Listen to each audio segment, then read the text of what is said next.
gonna be 60 degrees today. That's crazy. Oh man, we live. Nah, that you just said 60 degrees today. Yeah, I'm gonna have to come outside today for a little bit. I don't even really be. Gonna mingle. We need a day off after yesterday, bro. Yeah, Knicks talk Tuesdays. Oh man, it's a bad morning, man. It's a bad Tuesday. It's a bad day for the Knicks.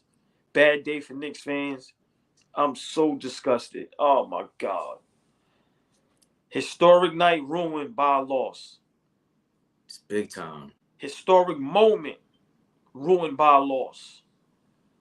This is why, well, first of all, good morning / afternoon. How you feeling today? I'm chilling. This is his favorite perspective. Allball to my left. Tuesday, Knicks talk Tuesdays. I'm not gonna lie, I was just tired, trying to keep up. We're editing, we're chopping everything up at night, rewatching everything. It hurt more. It's funny, but it's not funny. Oh, what the Randle? What the? Because we did it live last night. Shout out Dime Dropper, Turbo, Slick. Yeah, Zay jumped on a live. You kidding me? It was It was such a classic buildup. That's what it was.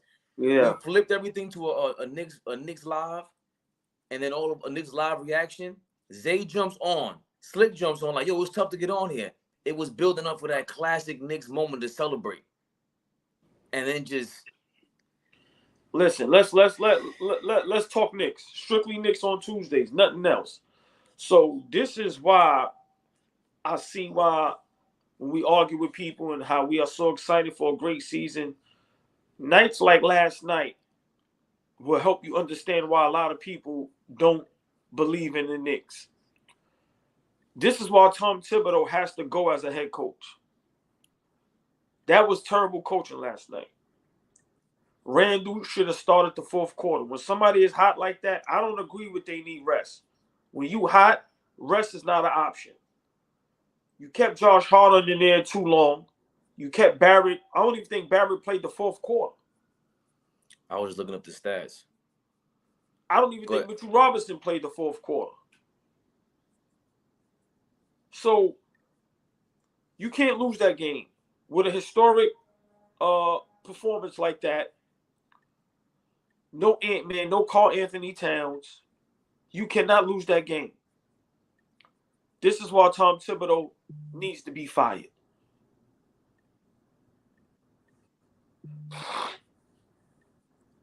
And it's not even close. Here's the fourth quarter minutes. RJ Barrett 4 minutes. Julius Randle 7.5 minutes. Jalen Brunson 7.5 minutes. Emmanuel Quickly and Josh Hart and Isaiah Hartenstein played the entire fourth quarter. Come on, man. Come on. What are you doing? IQ 1 for 7 in the fourth quarter. Julius Randle 2 of 5. What are you doing? What are you doing? Come on. How many minutes Mitchell Robinson played in the fourth quarter? None. Exactly. Come on, man. Come on. And on that, and the most crucial play has to be on the rebound, right? Yes. Yes. So it's come on. What's the most famous play of one of the most famous plays of the Miami run with Miami and San Antonio in the finals? Tim Duncan sitting for that possession, and Chris Bosh getting the offensive rebound, kicking it out to Ray Allen for the 3 to tie the game. And we're not letting Julius Randle off the hook. Listen, I just was saying it in real time. Tibbs, number one, you don't hold these players accountable. Number two, you have no feel for the game. And this is exactly what we're talking about. You spelled it right. You didn't even look at the stats. And you knew, did RJ Barrett even play the full court? Hold on, did Mitchell Robinson even, without even looking? That's instinctual. Listen, man, I need the same energy Randle has on offense, on defense, and rebounding. Once again, for us to take that next leap, this is why I argue with people. This is why you need this is why we're missing a piece. Because you cannot have all this energy, all this excitement only on offense, and you're our star player. No. That was the laziest attempt to get a rebound in the crucial part of a game that I've ever seen. Are you kidding me? We watched that in real time. Yo, if I was at that game, I might have ran on the floor. Yeah. How do you go up that lazy for a rebound? Yo, listen, man. Tom Thibodeau has to go. And no, we're not overreacting as Knicks fans. Remember, we about to play in the playoffs. Our first round may be Cleveland. If we get past the first round, the second round may be Milwaukee. We ain't overreacting. Get your shit together. You're supposed to blow them out. Randle was supposed to have 70 last night. He's supposed to take every shot in the fourth quarter. Every shot. He scored 26, a franchise record for any quarter in the third quarter. He had 26 at halftime. Hold on. When we went live, what's the first thing I said when the fourth quarter started? Julius Randle should be starting the fourth quarter. I said, why is he not in the game? Remember, it went down to 10 minutes, 9 minutes, 8 minutes. I'm screaming, how is he not in the game? And then what I said he's going to come in the game and be cold. And to give that some context, Julius Randle and Jalen Brunson, they got 7 minutes and 29 seconds in the fourth quarter because, like Mike Green points out, they come in with like 8 minutes left, 7 minutes left every fourth quarter. But Mike Green also mentioned, but that's depending on the game. Last night was different. You have a moment in Madison Square Garden history where a player can get 60 plus. That usually don't happen for us. It usually happens on the opposing side. Usually teams come to the Garden and their favorite or their best player gives us 60 and 50. Thank God for Carmelo. We had a moment to celebrate. Just imagine going into the playoffs, a monumental night like that. You know how much confidence going into a playoff series that is? And the thing about it is, Julius Randle played all 12 minutes in the first quarter. So you realize in the first quarter, nobody else got it. Only Julius Randle got it. And you leave him in the whole quarter. That's when you realize that. Listen. But not the fourth quarter, the most crucial time against a team that has none of their superstars. If there was ever a moment for the guy that you never reprimand in public, that's your guy. Julius Randle is his guy. You elevated him to this star. That's our LeBron, apparently. But you don't let him go for 70? I don't care if we lost and he went for 80. Do it. Listen, man. This is why Tom Thibodeau should not be a head coach in the NBA. Not only should he lose this job, he should not be a head coach. You have to come along with the times. You have to know when to coach hard, when not to coach hard. Last night was a night that you were supposed to solidify yourself as the Knicks head coach for years to come.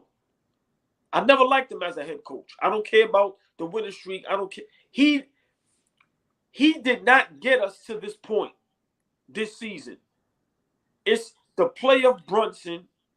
It's the play of quickly coming off the bench. And it's the play of Randle. All-star. Excuse absolutely. me. Nah, absolutely. For us to take that next step, he has to go. He has to go. But he's in the way. We cannot let Julius Randle off the hook. Listen, man, you have the nerve after the game. After every game, man, you just so upset. You so mad. You argue with the refs. Bruh, grab the rebound. Yeah, the play before that, you got the and one, the three-point play the hard way. Yes. But then you took that away from not being aggressive to grab the rebound in one of the most important moments of the game. You have to have the mindset, we cannot lose this game. This will be embarrassing. This will be embarrassing. And it is embarrassing. And as a Knicks fan, I am embarrassed. I'm sick of this shit, man. I'm sick of being so high, then you bring us so low within a matter of seconds. Come on, man. It's ridiculous.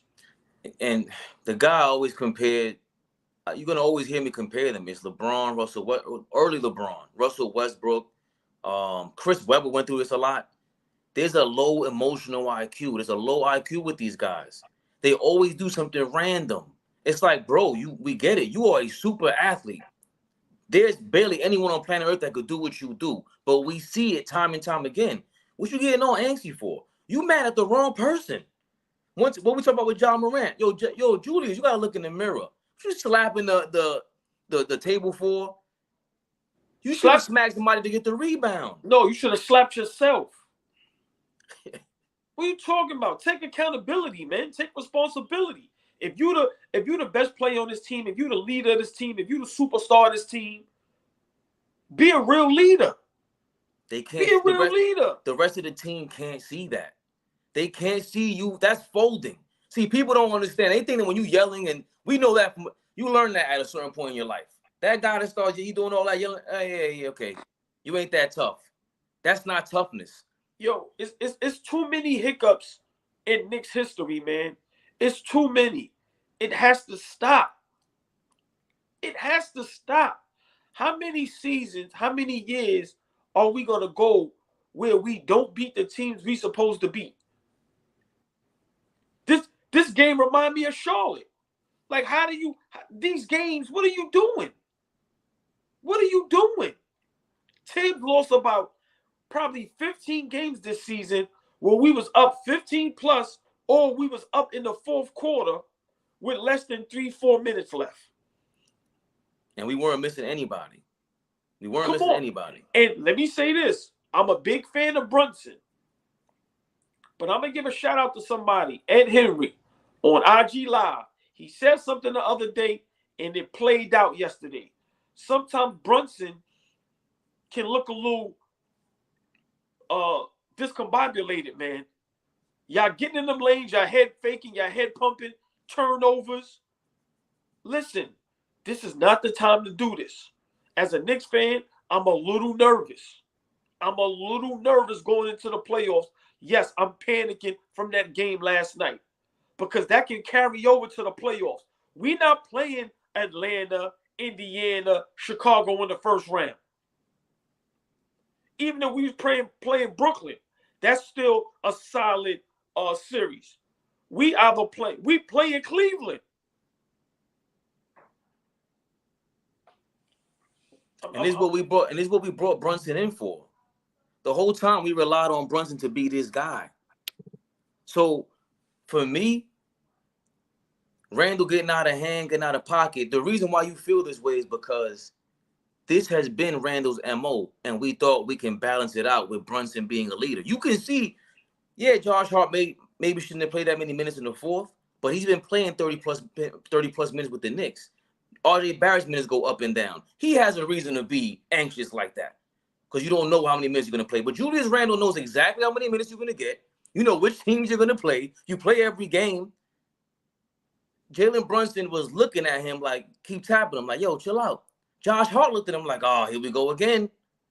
Do me a favor. Bring up the stats. What was RJ Barrett and Josh Hart's stats last night? 4 of 8. RJ Barrett was 4 of 8, 26 minutes, 2 of 3 from three-pointer. 2 rebounds, 3 assists, 4 personal fouls, 13 points. Josh Hart, 5 of 7, 5 rebounds, 4 assists, 10 points, and he played 31 minutes. Now, in the pivotal point of the game, as much as I'm not that big of a fan of RJ Barrett, he's a lottery pick. He got the max contract. He belongs in the pivotal part of the game. He belongs in the pivotal part of the game. He's hit big shots before. He's going to scrap. He's going to dive. And I'm pretty sure he's going to go hard for that rebound that Randle missed. Josh Hart does not belong in the game before Barrett in a pivotal part of last night in that game. I'm sorry. If I said that wrong, I don't even care. But I kept screaming, why is Josh Hart still in the game? At this point, you need big bodies for rebounding. So, well, with that being said, then I like Josh Hart in the game. He's rebounding for you. And when he pushes the ball up, and get it to Randle. He sees the floor. It's just that when he goes for a layup, he's getting too excited I think they made a mistake by not letting Julius. That's one of them games. If we're gonna lose, let Julius go for 80. But my thing is, should Quentin Grimes be starting anymore? No, but I've been told you that. As soon as we got Josh Hart should be starting. Or I'm starting quickly. Bring Grimes and Hart off the bench. But hold on, let me just say this. And I said it last night. Josh Hart on fast breaks, when he's by himself and he's going against 2-3 defenders, he always tries to lay the ball up. It was a point in the game last night where he tried that and missed the layup. Kick the ball out or slow it up. Come on, man. We don't have a point guard. As much as we want to say Brunson is going back, shout out to Ed Henry. He said it. When you have, everyone has this scorer's mentality, this is what happens. RJ Barrett committed an offensive foul on a fast break yesterday. But hold on, no. Let's not let everybody has to take accountability. Quickly, that was the stupidest foul. That was that was the turning point. Why would you foul Conley on a 3-point shot in the fourth quarter? Listen, what's the purpose of these players trying to go over top of the pick? Knowing you gonna run all into the person. Once they rise up, all they gotta do is be in the shooting motion. That's a foul. Either fight through the pick or let the person have the shot. But you cannot foul nobody at that point of the game. So between that and then Randle with the laziest effort to grab a rebound, come on, man. Come on, man. Come on, mental. This is where IQ comes in at. This is where IQ comes in at. Yo, IQ in basketball is very underrated on offense and defense. Very underrated. And last night, it shows we're a very low IQ team. We have to play, and I've been saying this in the beginning of the season, we have to play hard for 48 minutes to win the game. We don't win no easy games. Unless the opposing team is just horrific, we have to play hard every game for 48 minutes. How long can a team sustain that? And that's all Tibbs, man. I just can't. The players are who they are. You got who you got with Josh Hart. What more do you want? You have to decide at a certain point, is this going to be the Julius Randle game? That's your decision as a coach. Who's coming in the game now to get him the ball? Anybody stopping him from getting the ball? Bench. Yo, hold on. Hold on. I'm sorry. Because now, my mind, I'm starting to. Then there was one play where we was down, I don't know if it was 3 or 5, and quickly shot one of the most horrific 3-point shots in the corner with 16 seconds left on the shot clock. Where he was like almost double teamed and like just threw it up. So once again, I'm saying, yeah, I'm a crazy Knicks fan, but when does reality set in and say, okay, these mistakes, these low IQ basketball mistakes, how are you going to win series in the playoffs against teams that on paper may be better than you? They have that superstar that can give you 40 and 50. What do we?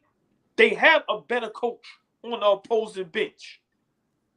Listen, man, people could act like, we panicking or we over-exaggerating. But last night, you have teams in the NBA that's smart that can say, yeah, we got their ass. Because sometimes quickly shot selection is is so terrible at times, it's ridiculous.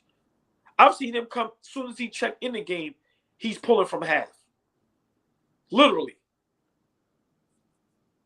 Yo, it's a play where Randle went to the basket, wide open layup, and like almost triple pumped in the air and kicked it out and damn near threw it in the stands. What are we doing? Do we not understand?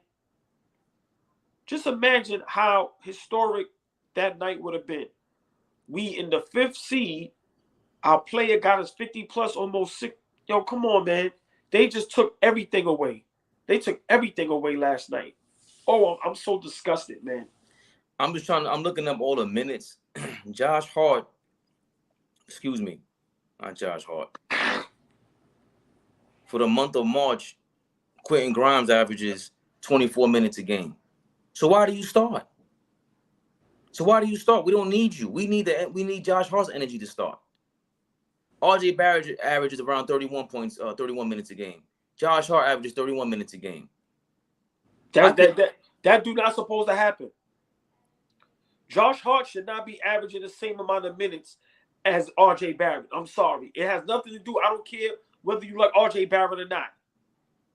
You should not average the same amount of minutes as one of the best players on the team, a lottery pick, max contract. I'm sorry. That's a problem for me. See, I don't look at that like that, like the whole third pick and lottery pick, because that plays a part. It does in the contract and everything, but again, we can always refer to Duncan Robinson in Miami. They sat his ass down. Like, RJ Barrett is not gonna be a number 3 pick. That's not who he is. But what has he shown us? You could start wherever you want, but we show flashes, bro. Flashes, but that's what I'm saying. That's my point. He is well deserved of ending every single game. He's proven that to us. He's shown that. Julius Randle has not. So if you decided that you're trying to win this game and you're going all in, once again, Tibbs, you couldn't beat a playoff team without their superstars. And you were going all in. And you decided to not play the most clutch player on the team? RJ Barrett is the most clutch player on the team, regardless of whether he should be on the bench or wherever he starts at. That's a fact. That's my point. Forget the number 3 pick. There's plenty of players who are super clutch and were number 30 picks, and they come off the bench. But they play at the end of a game. You got to know your personnel. This is horrible. This is horrible. Why wasn't Mitchell Robinson in the game? Our best horrible. Our best defender, our best rebounder. Horrible. By far. How was he not in the game? Kyle Anderson got to go shave his head. That's crazy. He looks crazy. Who? Kyle Anderson, whatever his name is. Shave that shit off. Listen, man. I'm just these are more moments like that. We thought we could get past it, but we know Tibbs. That's the deal. We know him. I know we want to push it on Randle and everybody, but we know our players. There's no way we're sitting down as fans and they're not having this conversation. Like what I always say, if you work for the Knicks, there's no way you're not having this conversation. Listen, let me ask you a question. See, this is where coaching comes into play at. Why not put a defensive team in the game? Brunson couldn't guard nobody last night. It's evident Josh Hart couldn't guard nobody last night. This is where Barrett comes into play, bigger body. This is where Mitchell Robinson come into play. I like Hartenstein, but last night we needed Mitchell Robinson for rebounding and defense. Hartenstein got a couple some putbacks, but once again, if you see what's going on, you have to make adjustments. Even if you're doing offense, defense. A dead ball, okay, offense, you get Brunson back in the game. But defensively, listen, we couldn't stop them. So this is where coaching comes into play. And since Tim's been a Knicks coach, he's been terrible. I don't care about us getting the 5th seed and winning it. No, that's the spite of him. Right. Last night is who Tibbs is.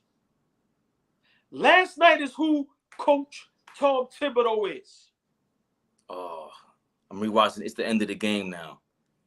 Julius Randle just hit that and one after a steal. Like, even that was a random play. That's the problem. But that was a huge play. Now we down 3. We had an opportunity to get the ball down 3, 18 seconds left.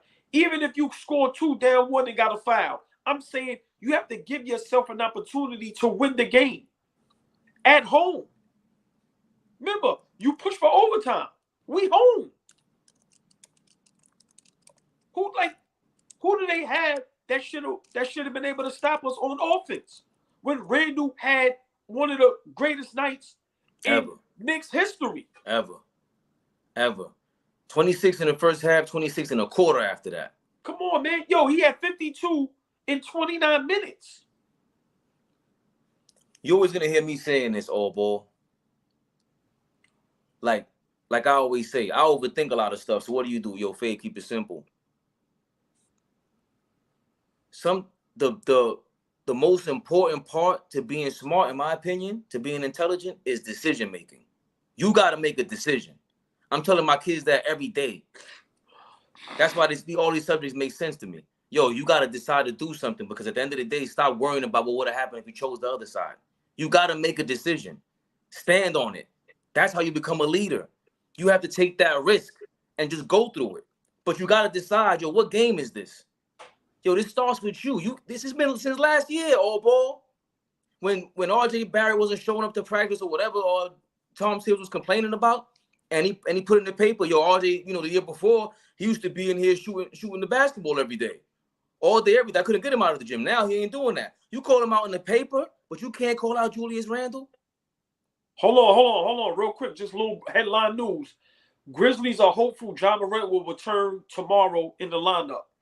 As long as he clear medical and physical and all that, he should be playing tomorrow. So if he's playing tomorrow, we may need to watch that game live on YouTube. Let's do it.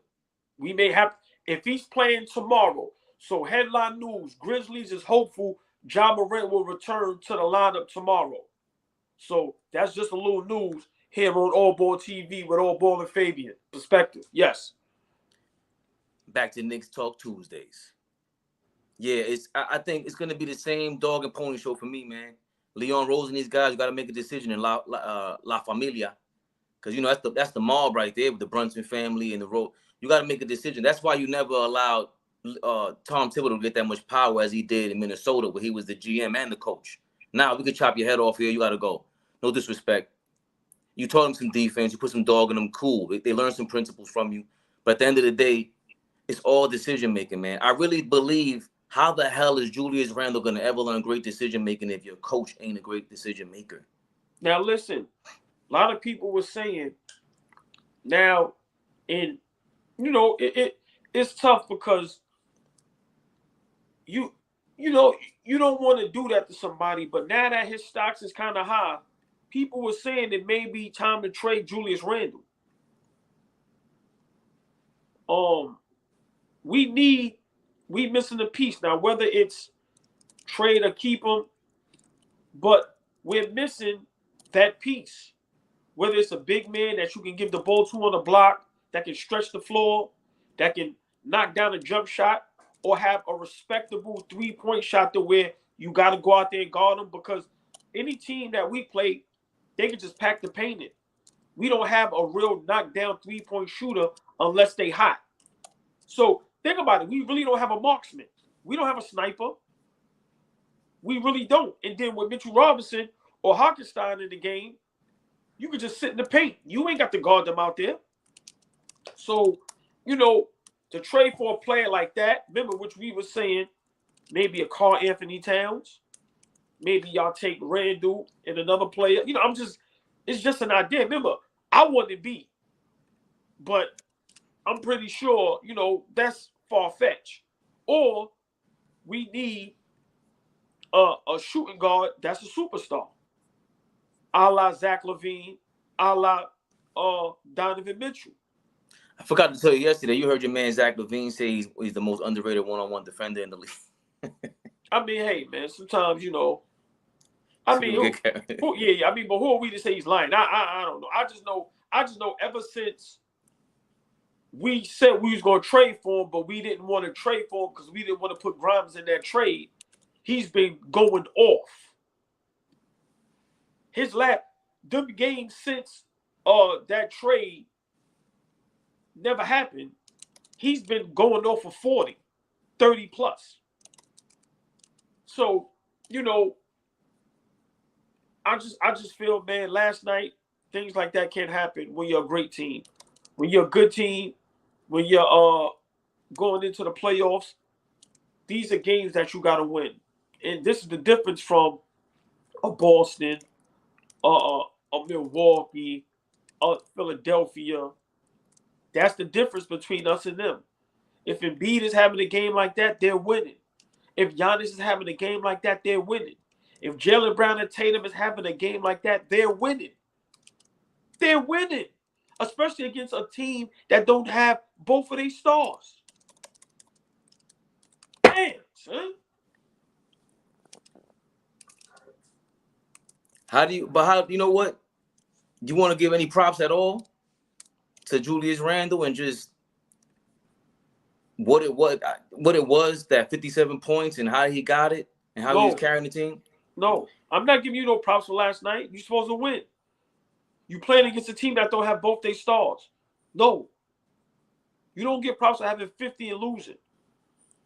Especially if it didn't come down to the wire. If you playing against, if a game like that is against a Milwaukee, a Boston, a Cleveland, a Philly, a Clippers, a Denver, and it goes down to the wire and we lose at the buzzer, some more in overtime, then yeah. But you ain't get no props for doing that. You get the props if you get the win. But to get the loss in that fashion and how you went to get that rebound effortlessly, hell no. That the way you got that rebound takes away all the good you did. Then got the nerve to be mad at the referees and mad at everybody and punching shit. Get out of here, man. Get out of here, man. No. So you don't get no props for that. None. That shit ain't even headlines. If we win that game right now, that's headlines starting on all networks. That shit ain't even headlines. Come on, man. When these networks come on, that's supposed to be headline. Knicks, big win in the Garden, Julius Randle, 60. You start off shows with that. That shit ain't come on yet. That's why he can't get props. And that's why as Knicks fans, I be upset and I be aggravated, man. Shit is ridiculous. Shit is ridiculous, man. It just hurt. I was trying to, throw him some beer with that one, trying to make some damn, conversation. But I feel the same way. It's just he is who he is. As far as trading him goes, I don't know.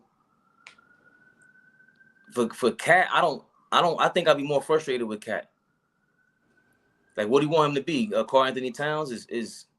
So what do you want him to? How do you imagine him replacing Julius Randle? Like, what would that look like? What do you mean? Let me ask you a question. Who's a better player?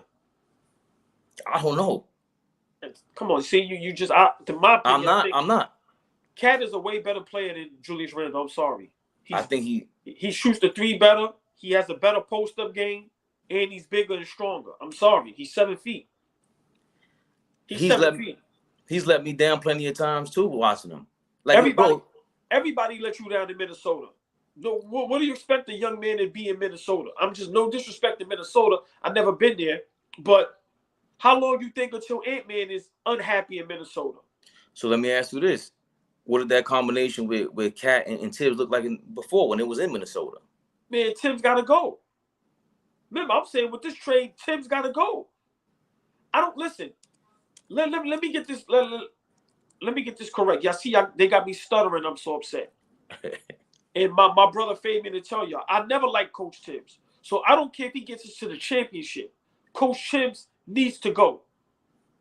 He's not a good head coach, especially for the Knicks. But overall, he's not a good head coach. He's not. Everywhere he went, he's lost. The only time he won is when he was a defensive coach over there in Boston. With a loaded team. Exactly. He's not a good coach. So come on, man. Miss me with that. But I'm just big on, if I think a player is better than another player, why not? Why not? Just like I would trade Barrett and another player for Donovan Mitchell or Zach LaVine. Both of those players are better than RJ Barrett. I'm giving up Grimes and Barrett for Zach LaVine, and you can take 2 picks. You may could take 3 picks. You have to understand, Boston, Milwaukee, Philadelphia, and Cleveland unless something miraculously happened where Donovan Mitchell or Joel Embiid is unhappy and want to leave, we have to deal with those teams for the next 3 to 5 years. Very good point. So how are we going to compete with bad coaching, low IQ basketball players? Come on, man. We need that piece to compete.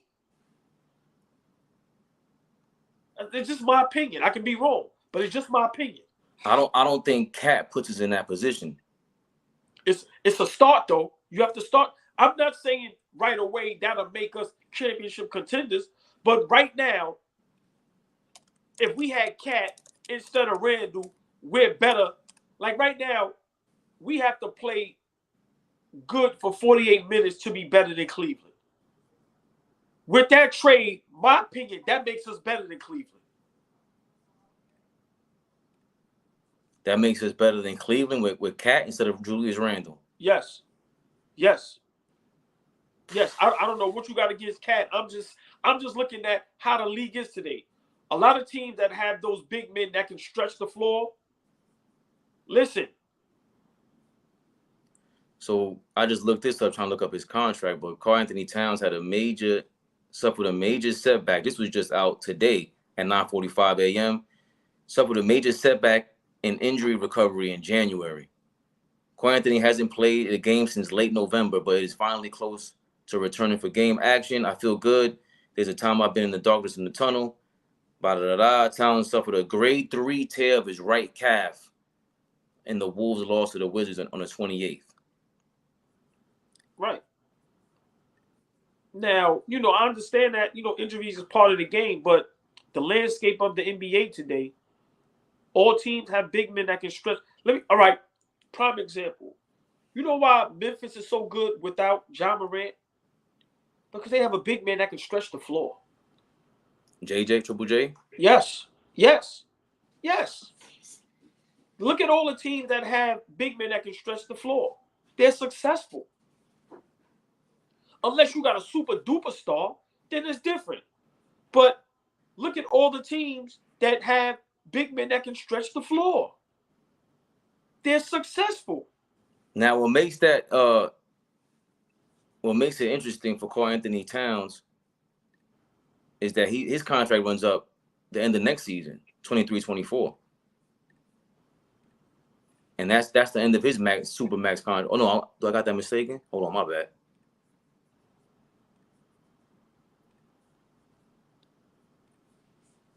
Listen, while you getting that together, I'm trading Randle for Cat, I'm firing Tibbs, and I'm going to get my guy Sam Cassell.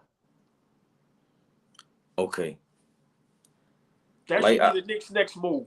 I don't mind Sam Cassell. I thought he rolled the bench instead of having Derek Fisher just retire 1 minute, take his jersey off, put a suit on the next. Sam Cassell's been on the bench for some time now. I don't mind that move at all. Now, as far as contracts go, it extends from 24-25.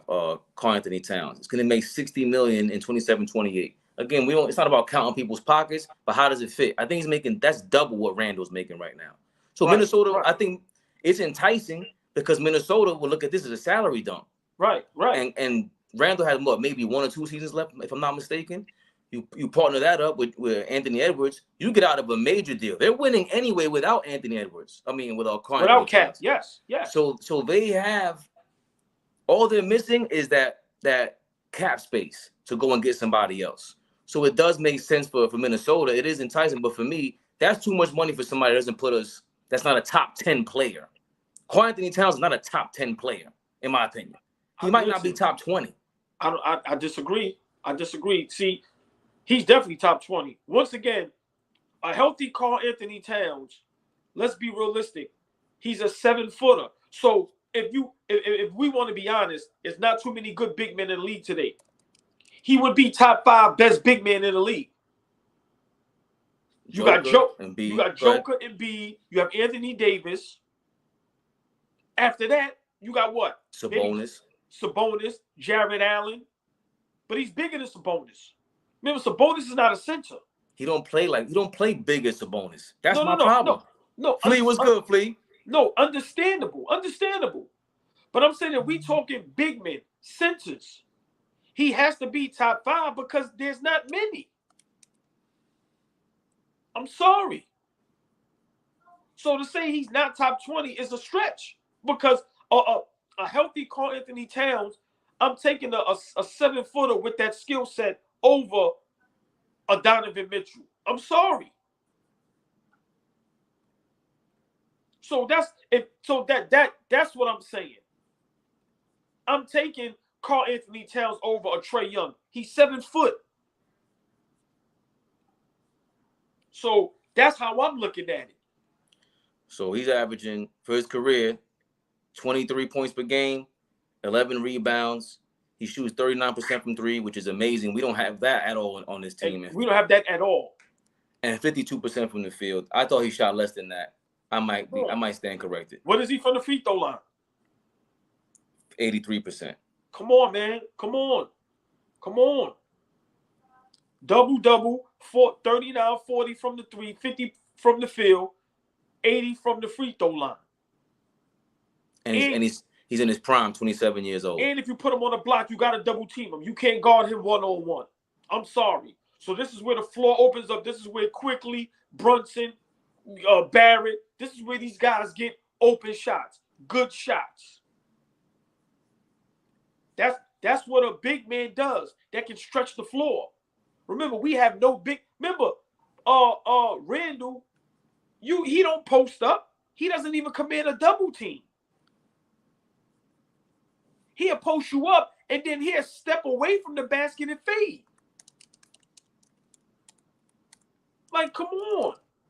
That's the frustrating part about him. That's how I feel. If those don't go away from your strengths, it's even with yesterday, there was a couple of times that he finally figured out, I'm just gonna bulldoze these dudes. And he's almost shocked when the referee doesn't call anything. No, they're giving you that. Hey, they're always gonna it's gonna be 50-50, and you gotta play that game when they don't have a superstar on the court. You are the only superstar on the court. But you said something yesterday. This is where a game like yesterday is where Brunson's supposed to calm us down, get into some sets, run some plays. We was for the last 3-4 minutes. It was like PAL basketball. It was just up and down. It was just out of control, and we looked out of control while Minnesota looked under control the whole time. You cannot have that happen if you're a 5th seed, New York Knicks, going into the playoffs. You cannot have that happen last night. I don't care what nobody say. My mind is not changing. This will bother me until the playoffs. I don't care if we win the next whatever games. That game will bother me. Because you cannot ruin historic moments like that. You cannot do that. Those are Carmelo Anthony, Bernard King, Patrick Ewing, legendary moments in the Garden. Come on, man. You can't do that. Your name get to be up there with the Clyde Frazier, the Mellos, the Bernards, the Patricks. As far as monumental games played in Madison Square Garden. You took all that away with that loss and with that debacle, that malfunction you did at the end of the game. From not getting the rebound to being upset, to punching stuff, to having your head down, and then when the game is over, you argue and follow the referees with the tough guy act. See, Flea, I don't know if you want to start rapid fire soon. If Flea's available. No, I mean, if they want to come on, because remember, we got 15, 20 minutes, of course. Come on, they family. And remember, we talking Knicks. Yeah. See, you have to overreact. See that? Listen, I don't know if this is a word, but I'm a panicker. I panic. I'm sorry.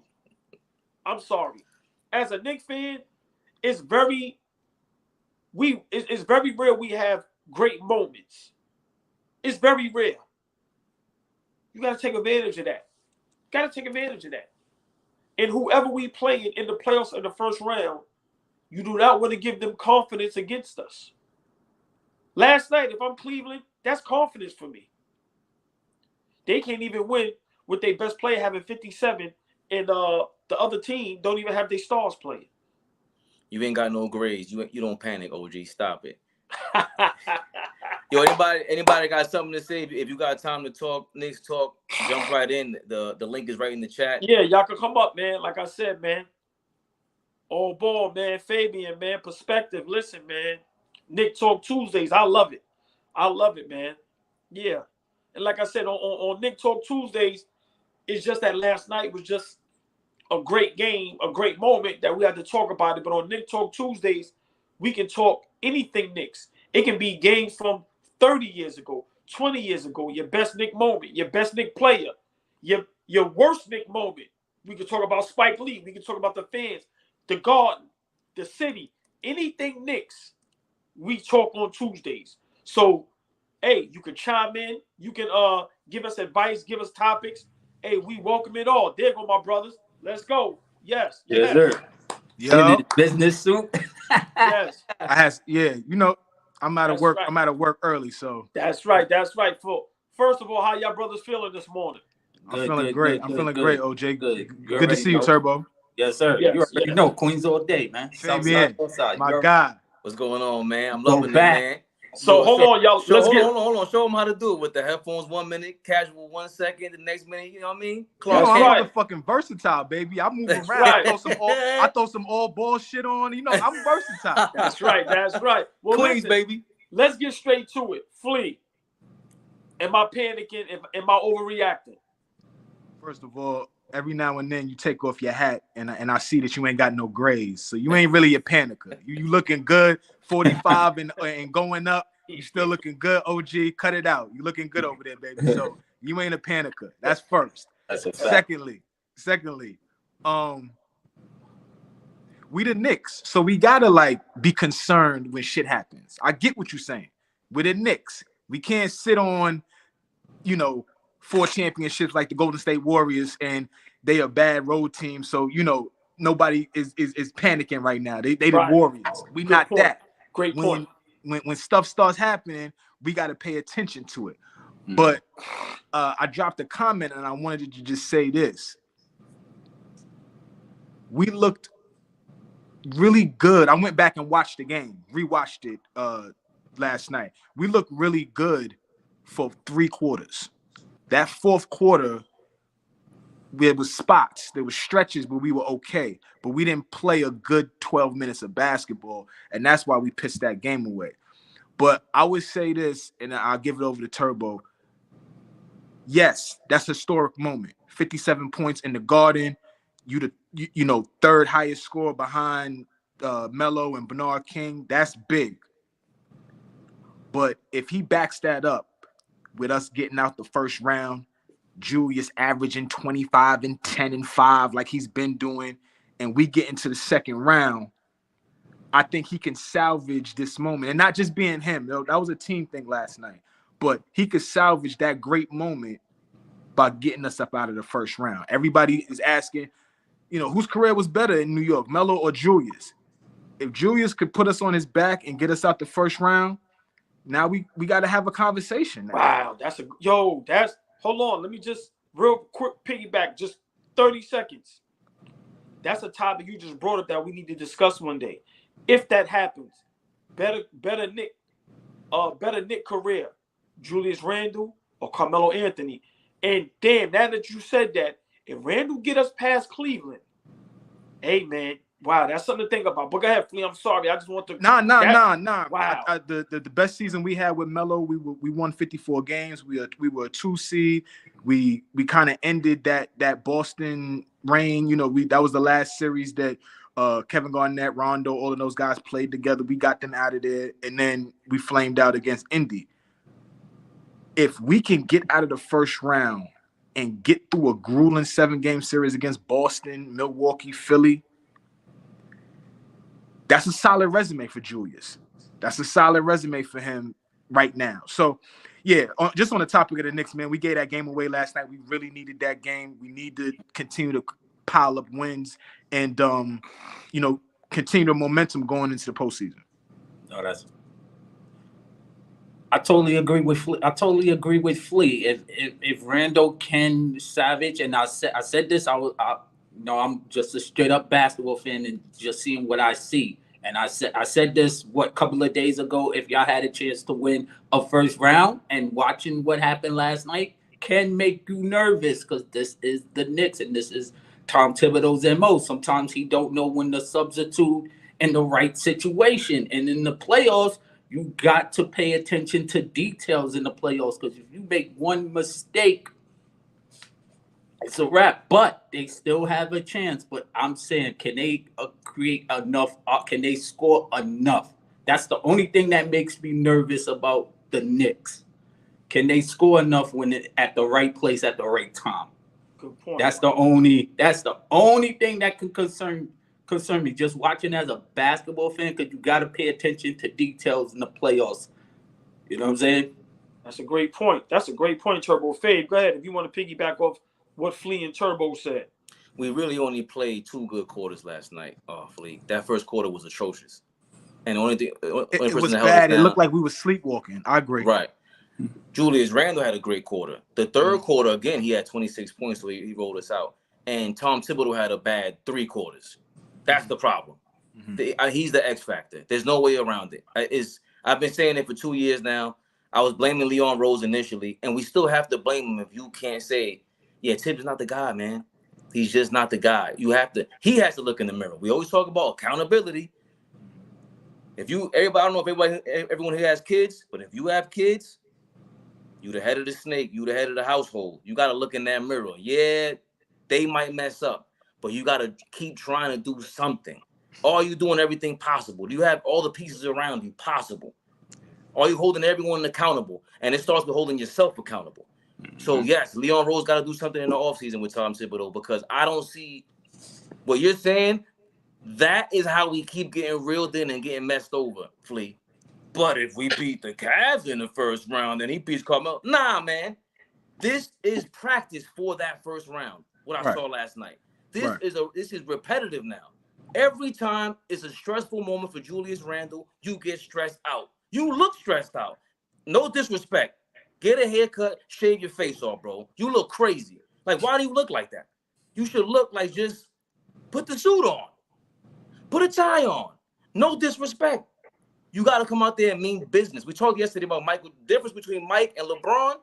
You play around too much. This ain't no time for those silly games. You have to take these things accountable, because, hey, you guys preach mental health all day. Are you really on top of your mental health, Julius Randle? No disrespect. This is stressful. It's easy. Not easy. It's convenient for you to say that, though, Fabian, right now, because he's, gained a reputation of looking like he melts down when the kitchen is kind of hot. But for last night, let's isolate last night for a second. Fabian is in the park and he scores 60, and his team can't get over the hump with him scoring 60, and things don't go his way towards the end of the game. From an emotional standpoint, you might not deal with that the same way. Ball might not deal with it. Turbo, myself, we might not deal with the fact that we had so much success for 36 minutes, and now we get into this fourth quarter. Regardless of what anybody said, it looked like he started to run out of gas a little bit too. Like, he started to slow down a little bit. So now I need my guys. Take me home. I know Julius is the guy, but we got Brunson there. Take me home. I got you at the take me home. I looked at the box score last night. Mitch Robinson didn't get one field goal attempt last night. He got one. He only had one, and he was 0 for 1. Right? Crazy. Now Mitch been saying little slick shit on social media and shit like that, but I'm not for a guy doing that. But what I am for is Mitch is our anchor. He patrols the paint. He's the best offensive rebounder in the league. You got to get him to touch the basketball. Just touch it, right? So that's something else that we got to look at. I just wanted to add that real fast. No, that's an awesome point. Yeah, great point. Let me say something. Yep. I speak to Booger a lot. To me, one of the best point guards to ever do it. And this is what he always preaches. You got to keep the big man happy. He tells me this relentlessly. Man, if that guy's down there banging, getting rebounds, blocking shots, You have to give him, you have to reward him sometimes. Yeah. But let me say this about last night. It was a lot of mistakes. Quickly had two pivotal mistakes in the fourth quarter last night. One of them was fouling Michael Conley on that three. And then another one was him, which he has a terrible bad shot selection. He took a shot in the corner with two players on him with 16 seconds left on the shot clock. Jalen Brunson. It's like he had a malfunction. Let me ask, I want Turbo to go first, Flea go second, Fabian go last. Y'all opinion, what is the future for the Knicks? What should they do to now put themselves into the talks of with Philly, Boston, Milwaukee? Whether it's coaching change or whether it's a trade or a player you may like, what is the next move for the Knicks? Because these Knicks, remember, we all diehard Knicks fans, but we realistic Knicks fans. Right now, we're not as good as Boston, Milwaukee, and I'm going to put Philly in there because Joel Embiid is just that different. What y'all think the future should be now for the Knicks? Turbo, you can go first. Coaching. Okay. And then you can deal with the play, and then you can deal with what players you need. But coaching really matters to me. Coaching really matters to me, and we've seen difference when coaches come in and they can keep the same roster, but we see when a different coach come in, the energy level is different. You can tell. You could tell when some players. You could tell when a team likes to play for somebody. You can tell the way they play. We've seen it plenty of times. We've seen when coaching changes throughout the middle of the season. Next thing you know, that team takes off. We've seen it plenty of times. So I think coaching is the first move before anything.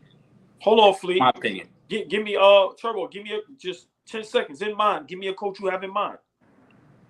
I gotta hear what you call it said. Sam Cassell. I think Sam Cassell would be a heck of a coach. Or Okay. I'll give you a so far fetched, but I would take a chance on Jerry Stackhouse. Okay. He's in college now, right? Yeah, but he was Yeah, an assistant. Vanderbilt. But he was an assistant with Toronto, and he developed all of those players. Stackhouse won a G League championship as a coach too. With all of them, Wow. he developed all of those Wow. players.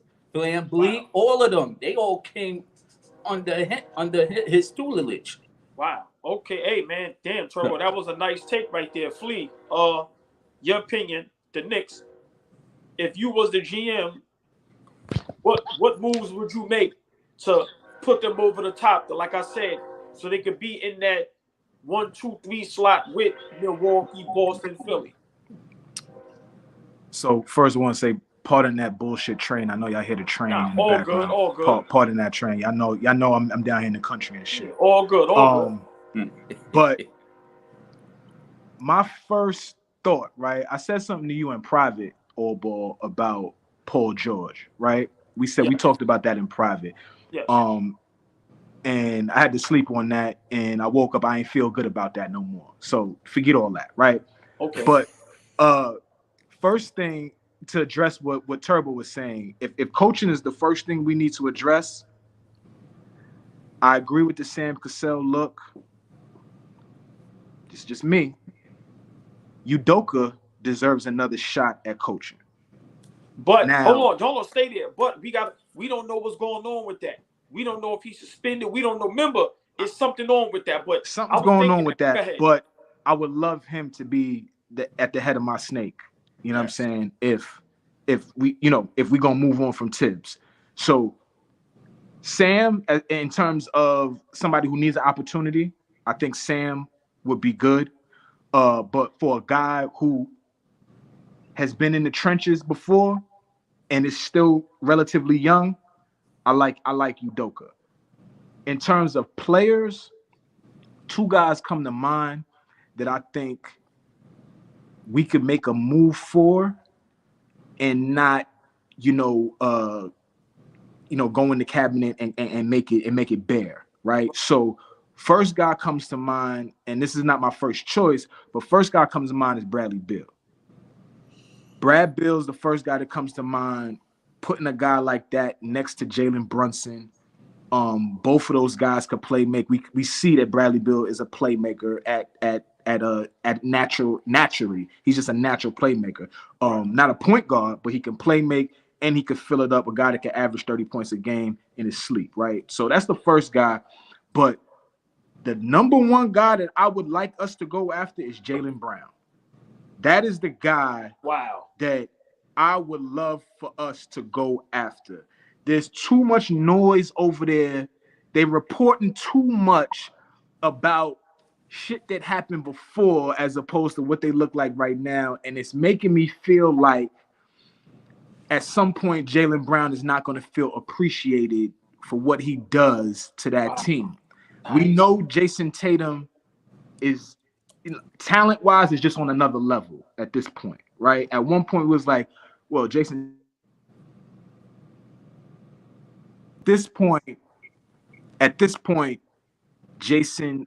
Brown is good, but Jason Tatum just on another level. I think we have an opportunity to put a package together to go get Jalen Brown. We get Jalen Brown, that changes things. Wow, I love that. Go ahead. You hit me on the head because I didn't even think about that too. And like you said, there's always, because he was in the trade rumors for Kevin Durant this summer. Right. So I do believe that Brown does not feel appreciated. And KD and Jason Tatum working out together. So how does he feel seeing them work out together, gain a little chemistry, know that they rock with each other? You know what I'm saying? It's bad. It's stuff off the court, but it's still, it's still stuff that you got to take in consideration. So those are my two takes. I believe when Jalen Brown is up, when he's a free agent, he's out of Boston.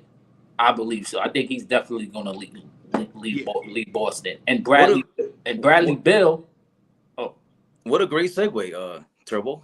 This is Jalen Brown's contract. It's up next year. 23-24 season at the end of next year. Is there an option? Does he have an option? No, this means unanimous. What's it called? Oh, unrestricted free agent. Okay. How much he's making? 20 what? 26 and then 28 next year. That's a bargain, but that's doubling up. Contract's gonna be crazy. No. He's a max guy. Like he's gonna get max money. Type of guy. I don't.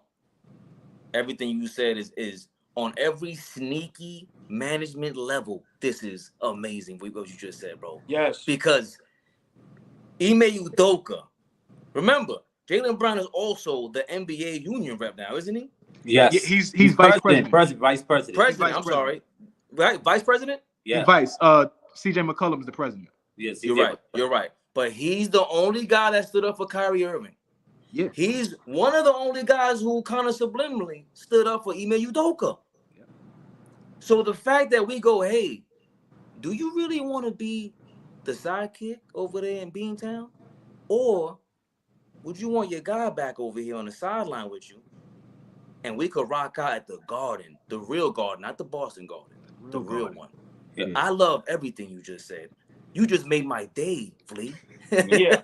Listen, if we had like the Funk Master Flex, the dropping the ball. Yeah. Hold on. Let me go ahead, Fabe. You finish or you got more? Oh, I think I busted enough. This is why I ain't never seen Fabian speechless. No. Hold on. Like, no. Because Turbo made a great point, but then Flea, you brought a whole different. I always thought of Udoka, right? But I always said it's something up with that situation. I don't know what it is. It's like they're holding them hostage. And shout out my guy Momo. He said something because remember Udoka is from overseas somewhere. And he said, too, I'm overseas, and I hear people talk. And he was saying Udoka might not never coach an NBA ever again. So it's something with that. But I would love Udoka. But I never thought of Jalen Brown. What up, Mel? Turn your phone sideways, Mel. I never thought of Jalen Brown. And I think Jalen Brown would be the best fit for us. Because for one, It's not working. He feels like a New Yorker. He adapts that mentality. He's a dog. He plays defense. Low maintenance dude. Low maintenance. And mentally, he's tough. In the position that he plays, we need that wing defender that can knock down the three, that can get his own shot, and he's a leader. Damn, you hit that on the nose, bro. He's smart. He's smart as hell. Very intelligent dude. Yeah, hey, Mel, you gotta turn your camera. Turn it where? Which way? What do you mean? No, turn the phone sideways. I just had it sideways. Or you might not have the thing on. All right, you might get so don't worry about you good like that. You good like that. His rotation probably not on. Okay. Yeah. I'm on my phone. All right, don't worry about it. You good? Don't worry about it. This is Nick Talk Tuesdays. You just got in here, so what we was asking was, in your opinion, Mel, what moves you think the Knicks need to make to be as good as or in the same room as a Milwaukee, a Boston, a Philly? What coaching change and what player would you like to see over there? I would add. I wouldn't say make moves. I would add to what the Knicks got. Okay. Moving somebody and then exchanging one or two players. I like the core right now. I'm not even gonna lie, but maybe adding somebody else, like you said, that Jalen Brown sound crazy. That might be it.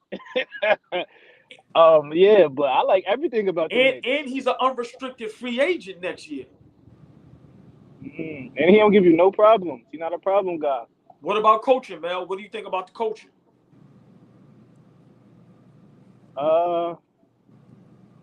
You can always go younger, but if it ain't broke, don't fix it. You know what I mean? You're doing what it do. You gotta see how you're doing the playoffs, then decide after that. You know what I mean? I ain't with the destroy a team after 1 year, 2 years. Y'all talk about the battle with the as a player, like going through the trenches. Same thing with the team. It might not take 1 or 2 years. It may take 4 years. Okay. Keep a core together. Okay, I respect that. You're talking to Knicks fans though, Mel. So yeah, I know. I'm a Knicks fan, bro. But being from New York, is different. The patience is different. Like we could talk about, trust the process. I've been trusting the process my whole life. I'm 35. You know what I'm saying? Like, you know what I mean? Like, it's different. It's different. I know. I'm just as hurt. Listen, man, I just want the Knicks in the Garden to just continue to have great seasons. My thing is, I'm tired of the roller coaster. I'm older than all y'all up here. So, remember, we haven't been good since John Starks went 0 for 12 in the fourth quarter against Houston in the finals. No. So right now we have something good, and I just want it to continue. It's been too long that, like I said, it's not far-fetched that next year we can have a bad season. It's happened to us many a times. We had a bad season last year. Right, exactly. So I just want that to stop. Go ahead, Turbo. Nah, I agree with what you just said, because when y'all made the playoffs 2 years ago, okay, this is the right step in the direction, and then y'all had like a odd year not making the playoffs this last year, and it's like, oh, what is this? This is like bad. It's like bad comedy. You don't know if the comedian's going to tell good jokes or bad jokes. It's like odd seasons. It's like you got to have some consistency, and the Knicks have not had no consistency. And the last time, I know y'all was on that whole Carmelo Anthony thing, but when Carmelo Anthony was there, y'all was making the playoffs consistently every year. Y'all may not have won, but y'all was making the playoffs consistently every year with him, no matter what. You know what I'm saying? Y'all haven't had a consistent playoff run. Even when y'all went with 04, when Marbury got there, that was the last time y'all made the playoffs. And at least when Melo was there, y'all was making the playoffs every year. Y'all may not have won the series or anything, but y'all was more consistent. And I'm like, okay, they broke the curse. They broke the 8-year whatever curse. Okay, now next year they got some momentum. They should be able, and then they just dropped off. And now now they're back in the playoffs, and like you said, y'all might have another bad season. So you need to shake things up, not too crazy, but add. Like I said, I think I said this last week. If you can add somebody without tearing down your roster, because I like this roster. I think, like you said, you're 1 or 2 pieces away from being a championship contender. But if you can add 2 more players and upgrade the coach, y'all should be good. If Boston wants RJ and Obi, I'm not turning my nose at that. Here, you can have them. That's a fact. 1,000%. If Boston wants, 1,000%. Yeah, if Boston wants RJ and Obi, you can have him for Jalen Brown. If we're gonna do that before he becomes a free agent. Would you do Because he may not. Randle, RJ, and Obi? Say again? Randle, RJ, and Obi? Or that's too much? That's too much. Hell. Yeah, I'm not. I don't know what.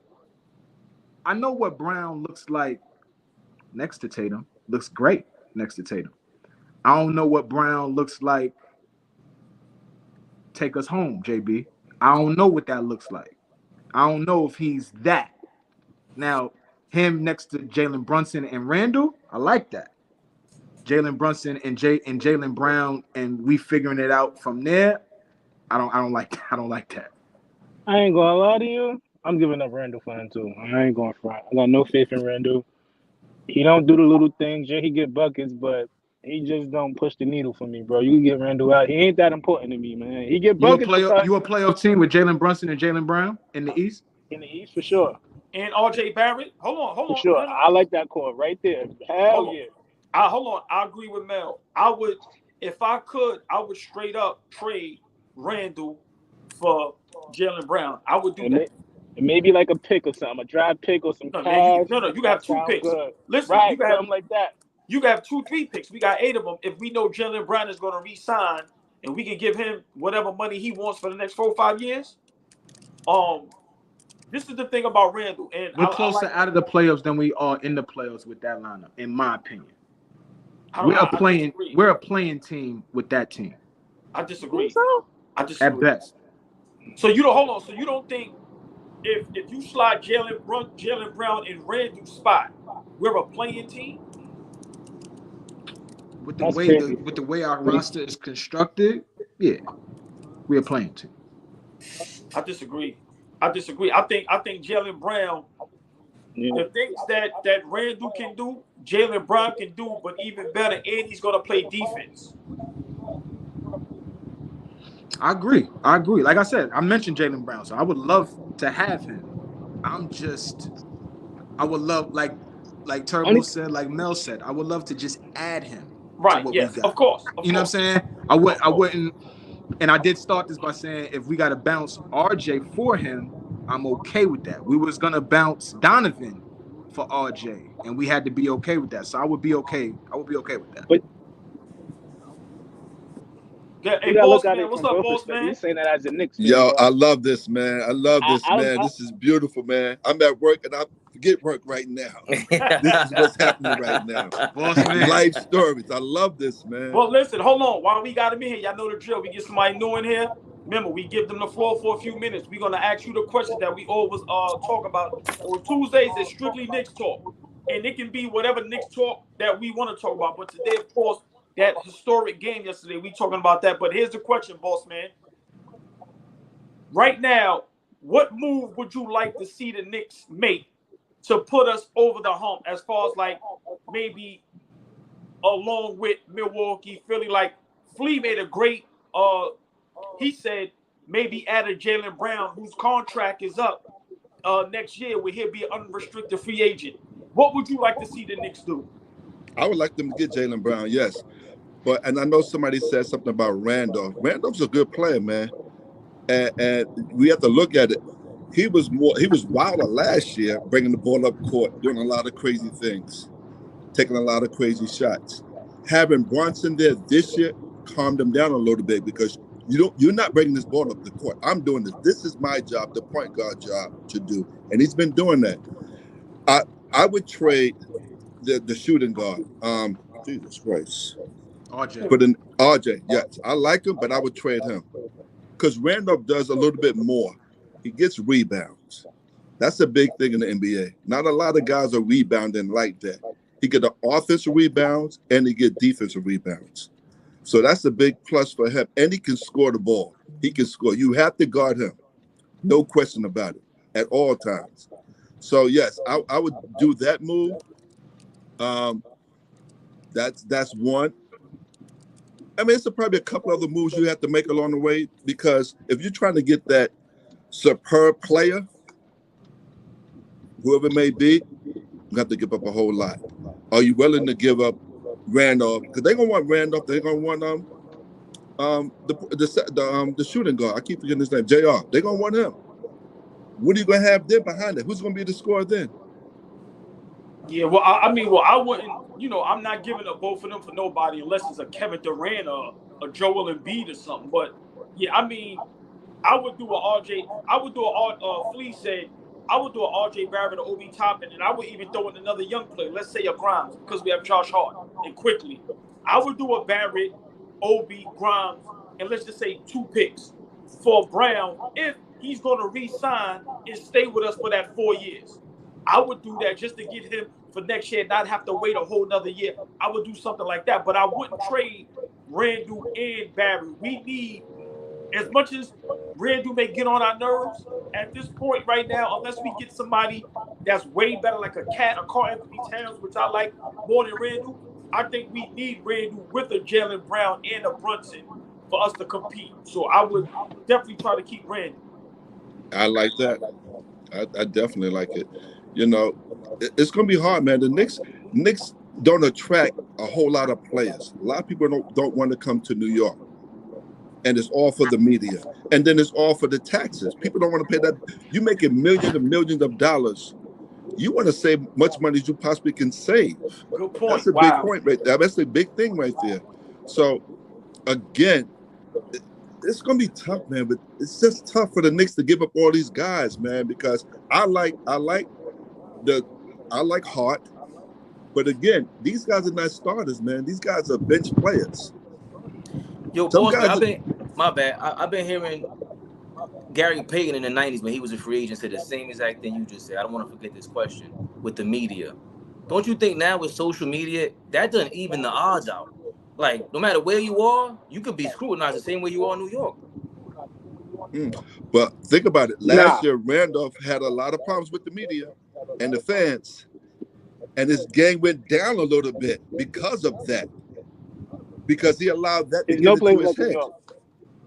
Porzingis couldn't handle it. Porzingis said, "Yo, get me out of here. I can't handle this." It's no way, nothing compares to New York. Even that's what's scaring me, right? Y'all talking about Jalen Brown. He's good, but he's in Boston. Boston's not New York. And once again, I know a little more because he's from Georgia. He's from the suburbs of Georgia. He even did a little commercial when they was like, yo, he tried to act like he's from the hood. They're like, you're not even like that. So, and that was a little issue that people never bring up and never talk about. So New York would be a whole different beast than Boston. But he's super intelligent. That kid is super duper intelligent. He's not. It's not about being smart. It's the pressure, bro. Every little thing niggas knock about. But it is about being smart. Because if you ain't intelligent enough to know how to channel that, how to process that, you got to be intelligent enough to know. Okay, I see what they're doing. There's a reason why they put him in the front. He's the one that answers the tough questions. I never see Jason Tatum answering the tough questions when it comes to that ball club. It's always Jalen Brown. We didn't see Tatum say nothing about Udoka. You know what I'm saying? So I feel what Mel's saying, but if anybody could handle it, I think Jalen Brown could. But also, just to piggyback, all y'all making great points. What Jalen Brown, the level of stardom, the level of just us going nuts for him, to me, that's what would want him to be here. I respect Boston fans. But if you come to New York and you keep us consistently winning, getting into the playoffs, and you performing every night, giving us your all, we will love you until the day you die. And that's the thing that players need to understand about New York.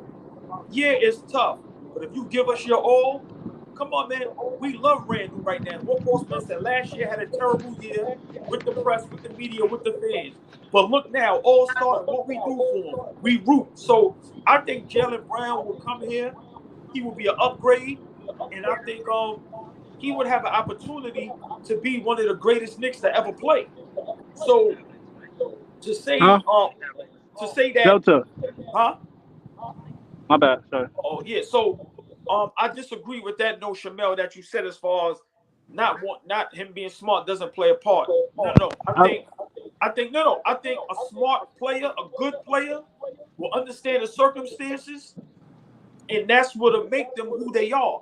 Listen, if you come to New York, man, and you help us win, listen, man, it's nothing like it. I'm sorry. It's nothing like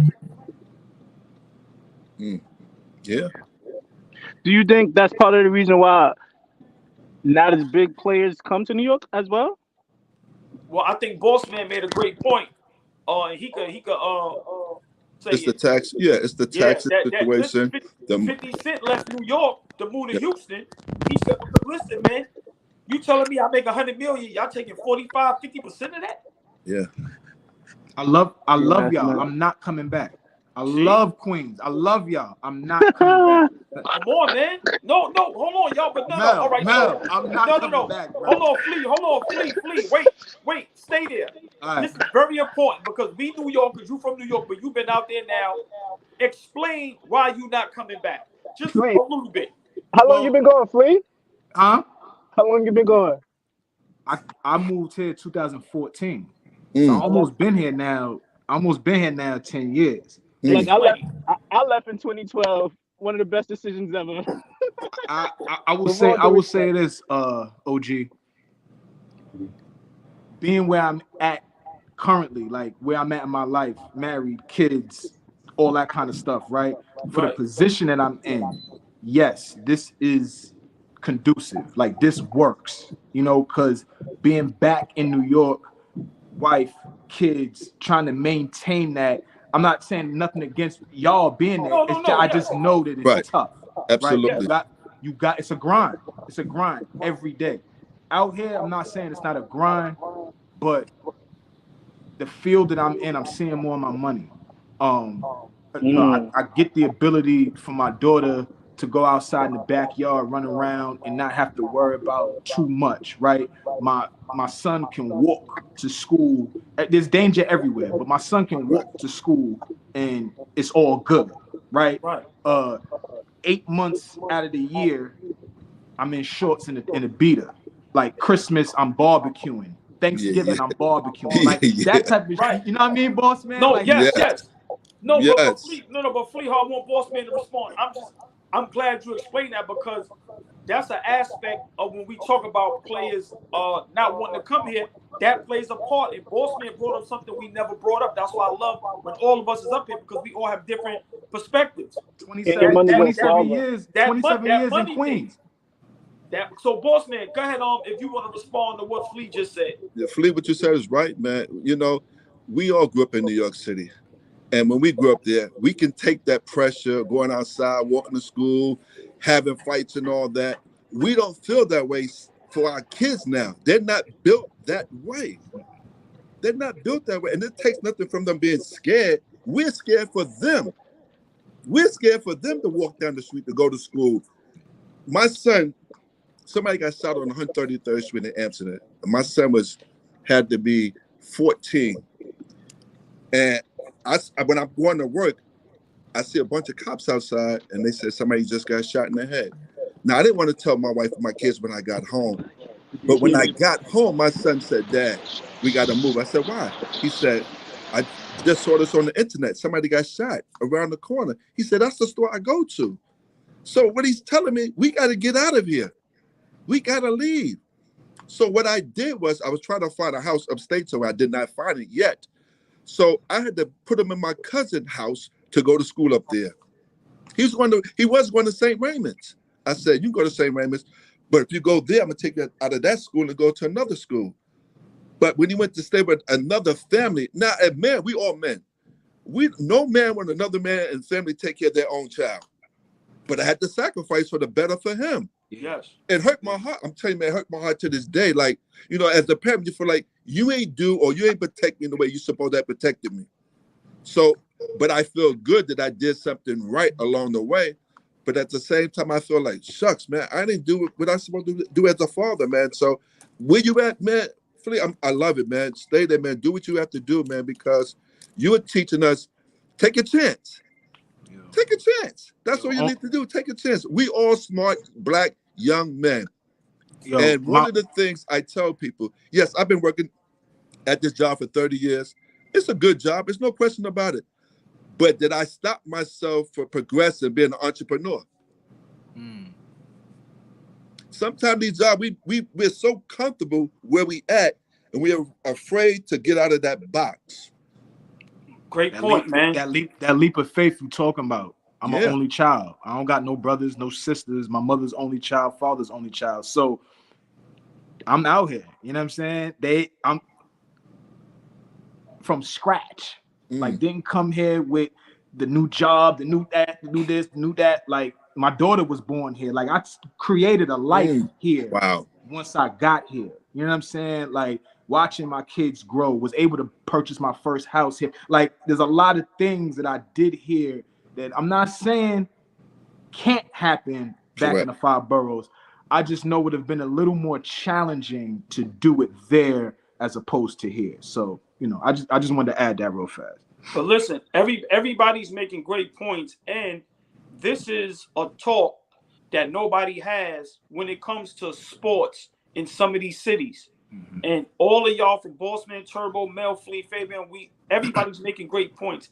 And I think this point is being lost in superstars wanting to come to play in New York. The taxes, the living, everything congested.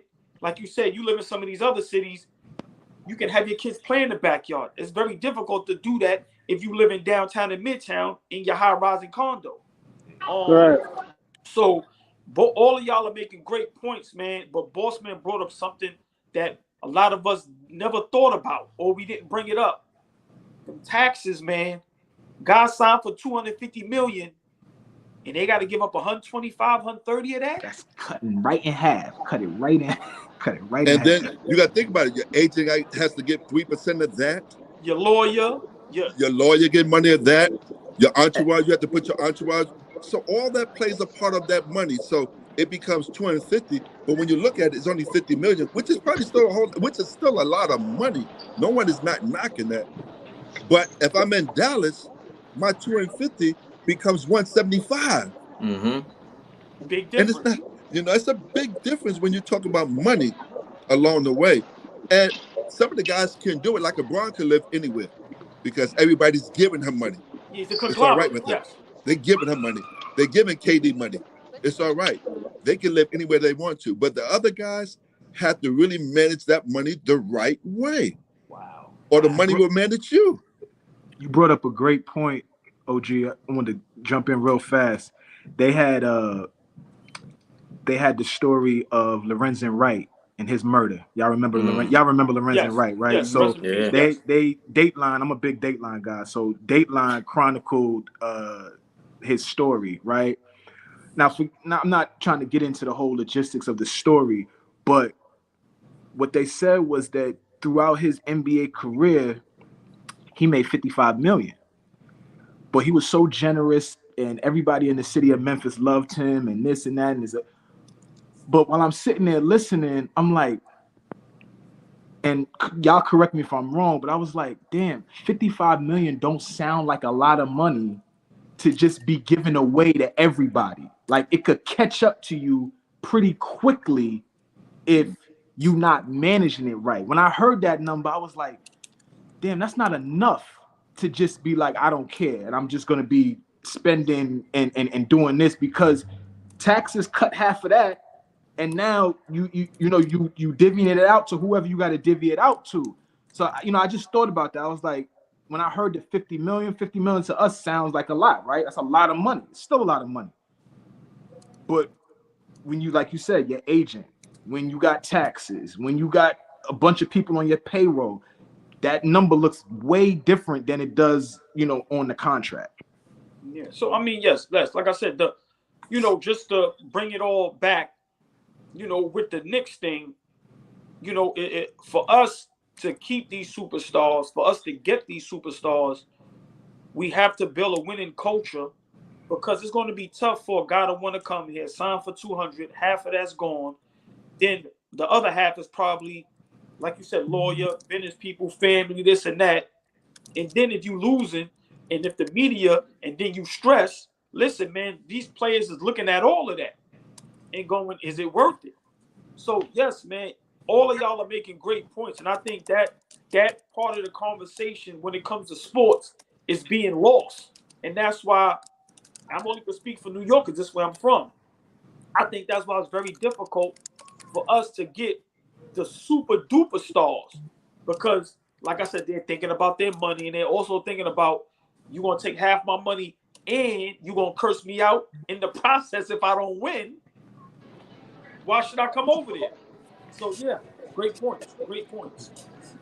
Great points. It's really, really, you know, this when we look at these players in our lives as a whole, we have to realize that we're paying a whole lot of money for all of this. So if we get these superstars in the Garden, remember the rent's going to go up, car note's going to go up, gas going to go up. Everything's going up, man. Yes. Because somebody has to pay that bill. Yeah. And we're the people going to pay that bill. We want the championship. Yeah, we got it. But our rent or our mortgage was $2,000 that year, that month. You come back the next year, and that was $2,100. Whoa, what happened? Right. Inflation. And that's what happens along the way. So we have to be very careful the things we want in life, because there's a price for it when you want these things.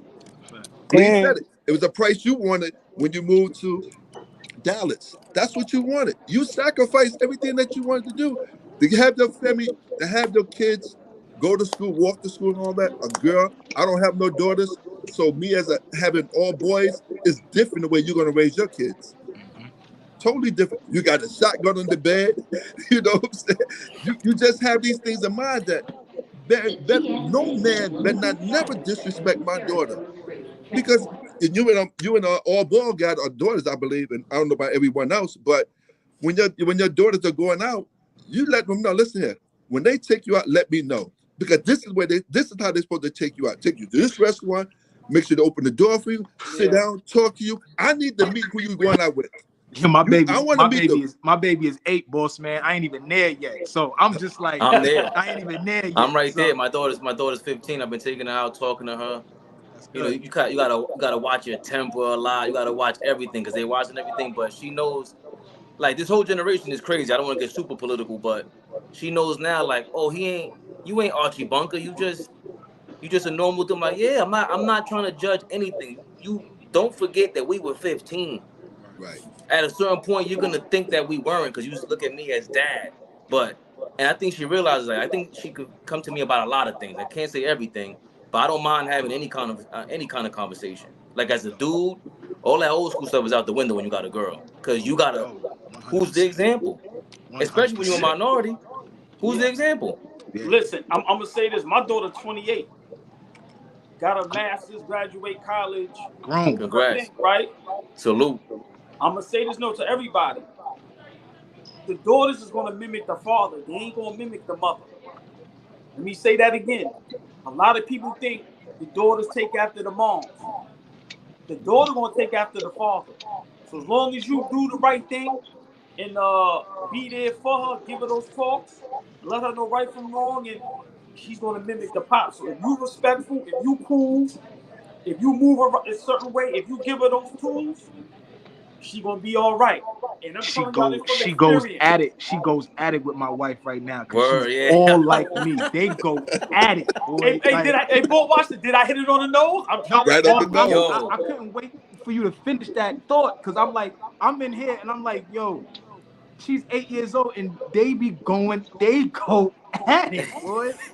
All because your wife runs the house. Me. So yeah, I agree with your wife realize kids realize that daddy is there, but the mother runs the house. Yes.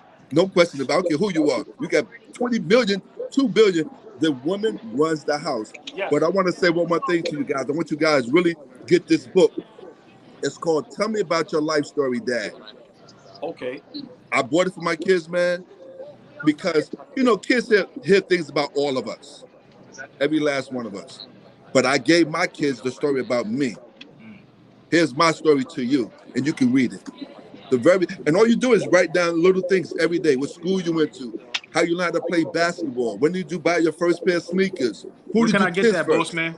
It's called Tell Me Your Life Story. It's on Amazon. It Amazon. costs like Got it. $10. Got it. Okay.